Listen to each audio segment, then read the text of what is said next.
Assalamualaikum warahmatullahi wabarakatuh. Perkenalkan, nama saya Arya Pratama dari program studi Tempat Sains Terapan PENS 2021 NRP 332160017. Di sini saya akan mau menjelaskan tugas proyek akhir semester 2 pada mata kuliah pemodelan statistik dan probabilitas. Di mana untuk topik saya yang dapatkan yaitu hierarchical clustering, dan pada judul penelitian ini yaitu pengklasifikasian terhadap produksi susu segar berdasarkan provinsi di Indonesia menggunakan metode hierarchical clustering. Selanjutnya kita masuk ke daftar isi. Yang pertama ada latar belakang, tujuan, tinjauan pustaka, metodologi, sumber data, penetapan variabel, hasil dan analisis, dan yang terakhir kesimpulan. Latar belakang. Tugas akhir setiap semester merupakan kewajiban bagi mahasiswa PENS untuk memenuhi tugas akhir atau sebagai syarat untuk menyelesaikan mata kuliah di setiap semester. Tugas akhir semester 2 ini disusun oleh mahasiswa setiap program studi dan dilakukan secara seksama dengan bimbingan dari dosen. Clustering merupakan suatu metode untuk mencari dan mengelompokkan data yang memiliki kemiripan karakteristik antara satu data dengan data yang lain. Dalam data mining ada dua jenis metode clustering yang digunakan untuk mengelompokkan data. Yang pertama itu hierarchy clustering dan non-hierarchy clustering. Hierarchy clustering merupakan suatu metode pengelompokan data yang dimulai dengan mengelompokkan dua atau lebih objek yang memiliki kesamaan paling dekat, kemudian diteruskan ke objek yang lain memiliki kedekatan kedua. Demikian seterusnya hingga membentuk sebuah pohon hierarki yang jelas antar objek. Contoh dari hierarchical clustering adalah single linkage, average linkage, dan complete linkage. Berbeda dengan hierarchy clustering, non-hierarchy justru dimulai dengan menentukan terlebih dahulu jumlah cluster yang ingin dibentuk, lalu membentuk titik pusat atau sentral sebagai acuan dalam menentukan jarak antar data yang lainnya. Dan hierarki sering disebut juga dengan Cummings clustering. Single linkage merupakan salah satu contoh dari algoritma aglomeratif hierarchy clustering. Aglomeratif merupakan salah satu tipe dasar dalam metode hierarchy cluster. Selanjutnya masuk ke tujuan. Yang pertama, penelitian ini bertujuan untuk melakukan pengklasifikasian produksi susu segar ke dalam kelompok berdasarkan provinsi di Indonesia dengan menerapkan metode hierarchical clustering. Yang kedua, membuat cluster yang memiliki karakteristik yang sama dalam satu anggota dan memiliki karakteristik yang berbeda antar clusternya. Dan yang terakhir, memenuhi tugas proyek ujian akhir semester 2 pada mata kuliah pemodelan statistik dan probabilitas. Selanjutnya kita masuk ke bagian tinjauan pustaka. Secara umum, hierarki clustering dibagi menjadi dua jenis, yaitu aglomeratif dan divisif. Kedua metode ini dibedakan berdasarkan pendekatan dalam melakukan pengelompokan data hingga membentuk dendrogram menggunakan bottom up atau top down manner. Aglomeratif clustering biasa disebut juga sebagai agglomerative nesting atau AGNES, di mana cara kerja dalam melakukan pengelompokan data menggunakan bottom up manner. Prosesnya dimulai dengan menganggap setiap data sebagai satu klaster kecil yang hanya memiliki satu anggota saja. Lalu pada tahap selanjutnya, dua klaster yang memiliki kemiripan akan dikelompokkan menjadi satu klaster yang lebih besar. Proses ini akan dilakukan terus-menerus hingga semua data menjadi satu klaster besar. Sedangkan untuk divisif hierarchy clustering atau biasa yang disebut sebagai divisif analysis atau DIANA, di mana cara kerja dalam melakukan pengelompokan data menggunakan top-down manner. Prosesnya dimulai dengan menganggap satu set data sebagai satu klaster besar. Lalu dalam setiap iterasinya, setiap data yang memiliki karakteristik yang berbeda akan dibaca menjadi dua klaster yang lebih kecil. Dan proses akan terus berjalan hingga setiap data menjadi satu klaster kecil yang hanya memiliki satu anggota saja. Berikut adalah ilustrasi mengenai bagaimana aglomeratif dan divisif clustering bekerja. Itu gambarnya sebagai ilustrasi yang saya tampilkan di atas. Selanjutnya kita masuk ke metodologi. Yang pertama itu menyiapkan data, di mana data yang digunakan adalah data berhipernumerik agar dapat digunakan untuk penghitungan jarak. Yang kedua, menghitung jarak antar data yang berpasangan pada dataset. Metode penghitungan jarak dapat dipilih berdasarkan data. Nilai dissimilarity atau jarak tersebut kemudian akan disusun dari distance matrix. Yang ketiga, membuat histogram dari desain matrix menggunakan linked method tertentu.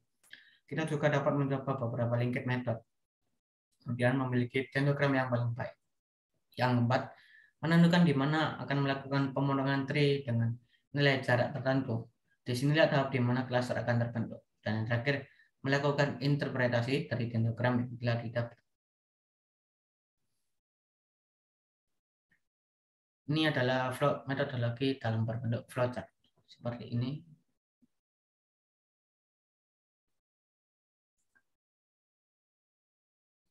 Selanjutnya yaitu sumber data. Untuk nama data sendiri itu yaitu produksi susu segar menurut provinsi dalam tahun dari tahun 2019 hingga 2021. Untuk keterangannya, dataset produksi susu pada tahun 2019 hingga 2021. Untuk link saya mengambil dari Badan Pusat Statistik. Selanjutnya ada penetapan variabel. Di sini variabel respon dan variabel prediktor. Untuk variabel respon yaitu provinsi, sedangkan untuk variabel prediktor ada 3 yaitu tahun 2019, tahun 2020, dan tahun 2021. Selanjutnya hasil dan analisis. Ini saya lanjutkan di laporan project. Hasil dan analisis. Yang pertama yaitu membaca data. Mana sini saya menggunakan read CSV untuk membaca data, dan saya menggunakan head untuk membaca data yang teratas saja. Di mana sini untuk hasilnya provinsi untuk yang pertama Aceh, Sumatera Utara, Sumatera Barat, Riau, Jambi, dan Sumatera Selatan. Selanjutnya yang kedua yaitu preparasi data. Untuk yang pertama saya menghilangkan kolom provinsi agar dapat diolah pada program selanjutnya. Tentunya itu mengecek apakah terdapat missing value pada data.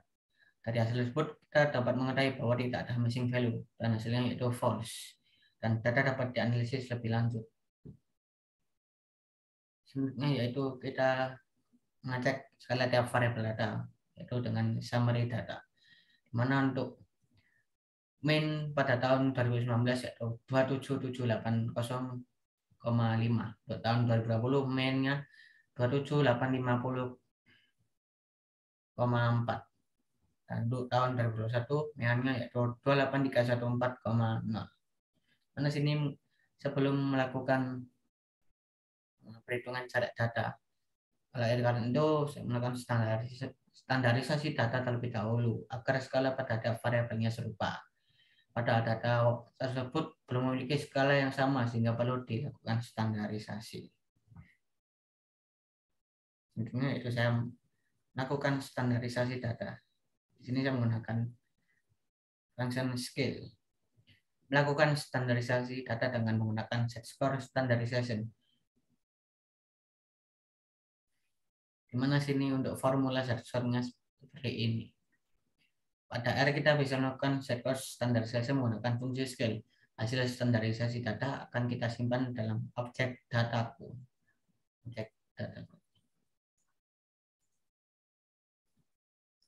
Selanjutnya yaitu mengukur dissimilarity data atau jarak antar data. Di sini saya menggunakan fungsi dis dan menggunakan metode Euclidean. Seperti ini hasilnya. Saya lanjut aja ke analisis.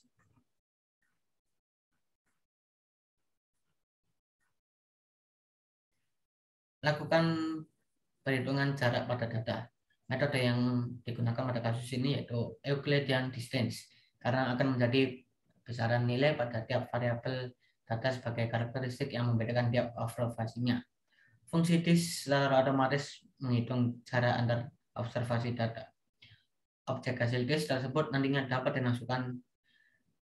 langsung dimasukkan ke dalam fungsi clustering dan otomatis diolah sebagai desain matrix. Namun berikut kurang lebih tampilannya dalam bentuk desain matrix. Jadi tampilannya kita lanjut. Selanjutnya yaitu kita masuk ke pemodelan. Mana sini menggunakan fungsi H-class dan menggunakan metode average linkage. Seperti ini. Dan number of objeknya itu 34.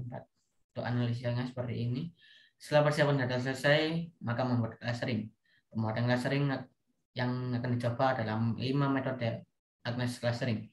Hal ini bertujuan untuk memberikan berupa dendrogram yang didasarkan oleh tiap metode. Pembuatan Agnes clustering dapat menggunakan fungsi class. Fungsi ini akan meminta dua argumen yang untuk dimasukkan. Yang pertama yaitu object descent atau descent matrix, dan yang kedua yaitu record linkage method yang akan digunakan dengan pilihannya word D2 single complete average dan centered. Dan di mana pada laporan ini saya menggunakan metode average linkage seperti pada code yang saya tuliskan di sini. Selanjutnya saya menjalankan library factor extra.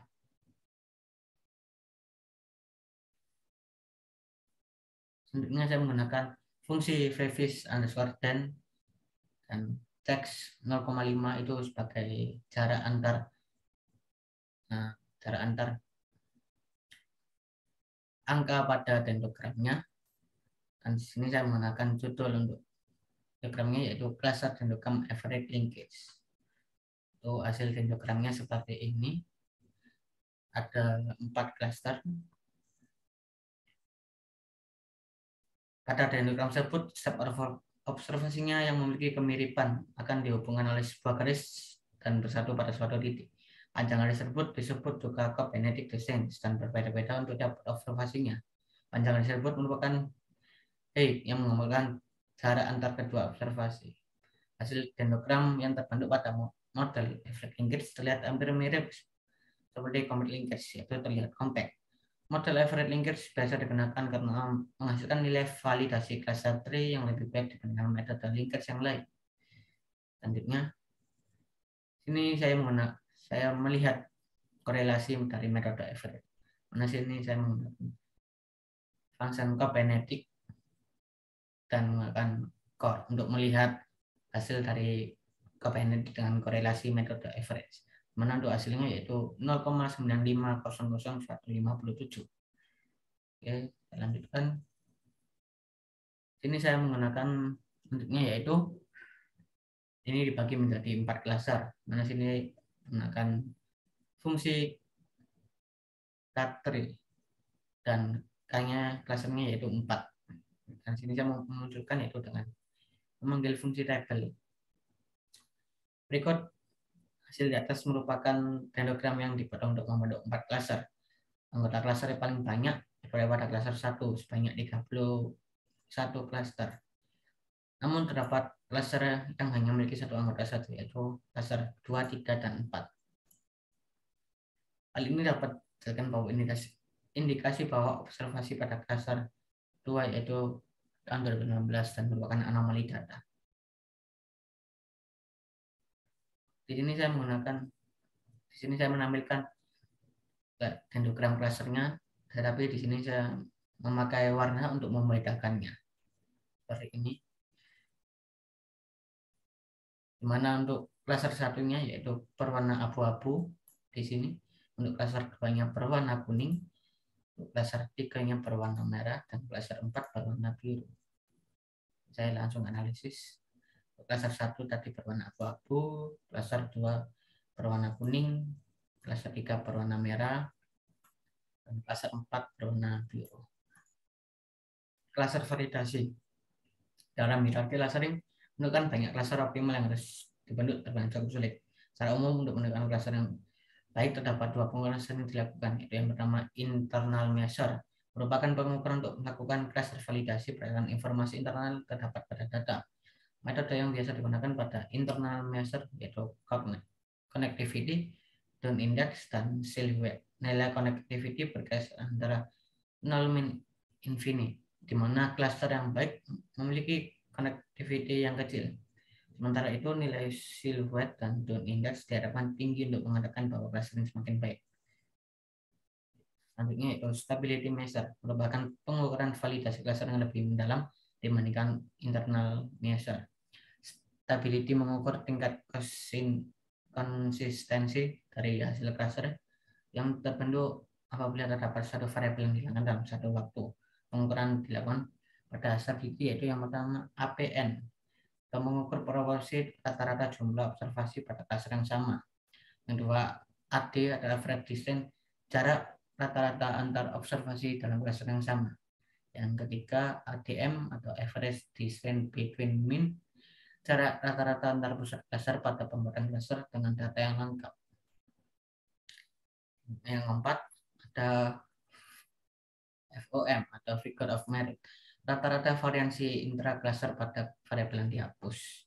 Nilai dari APN, ADM, VOM measure stability di atas memiliki range 0 sampai 1, di mana semakin kecil nilainya maka akan semakin konsisten hasil clustering yang terbentuk. Sedangkan nilai AD berkisar pada range 0 hingga infinite. Semakin kecil nilainya juga semakin baik clusternya. Selanjutnya saya masuk ke cluster validasi. Di sini saya menggunakan, di sini yang pertama saya menggunakan library CLValid. Selanjutnya saya menggunakan fungsi CLValid, mana untuk n-kelasnya 2, klasternya 2 sampai 4, untuk metodenya saya menggunakan validasi internal, metrik, Euclidean, dan metodenya menggunakan average.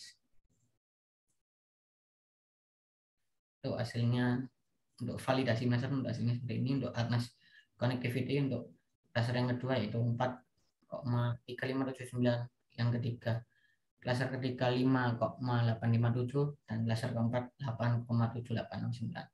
Untuk hasil dan silotnya seperti ini. Untuk optimal scores untuk connectivity skornya yaitu 4,3579, metodenya Agnes klaster untuk klasternya kedua. Lanjut saja ke analisis. Untuk fungsi dari CLValid yaitu di mana argumennya ada OBJ yang bentuknya adalah data yang akan digunakan dalam clustering n-class, banyak cluster yang akan dievaluasi. CL metode clustering yang digunakan seperti Rade, Gamin, Diana, Fanny, Sum, Model, Sota, Pamplara, dan Agnes. Yang selanjutnya validasi, pengukuran validasi cluster yang digunakan. Contohnya itu internal, stability, dan biological. Selanjutnya metrik, pengukuran dissimilarity yang digunakan. Selanjutnya metode hierarki clustering yang digunakan seperti what, single, complete, average, dan lainnya. Selanjutnya saya menggunakan stabilitas measure, di mana sini saya menggunakan fungsi CLValid juga. Untuk hasilnya seperti ini. Untuk skornya untuk APN 0,0, AD 17119,870, ADM 0,0, FOM 1429,216. Untuk analisisnya seperti ini. Pada hasil validasi crystal, internal measure menghasilkan jumlah cluster terbaik di angka 2, sementara stability measure menghasilkan angka 2 dan 4. Penggunaan cluster sebanyak 3 atau 4 bisa dijadikan opsi untuk melakukan partisi data. Nilai yang lebih baik dapat ditentukan berdasarkan kemudahan pengguna untuk melakukan interpretasi, misalnya profiling atau analisis karakteristik untuk tiap clusternya. Selanjutnya sini saya menghitung lagi nilai korelasi Covenant dengan metode average, di mana sini saya menggunakan fungsi yang berbeda untuk melihat hasilnya, dan untuk hasilnya yaitu 0,9513295, di mana untuk hasil dari nilai korelasinya itu hampir mirip dengan fungsi Higgs. Saya lanjut di PowerPoint. Oke, untuk kesimpulan, kita telah melakukan tahap pembuatan hierarki clustering dari pembacaan data hingga pembentukan dendrogram. Berikut pemotongan dendrogramnya untuk clustering data.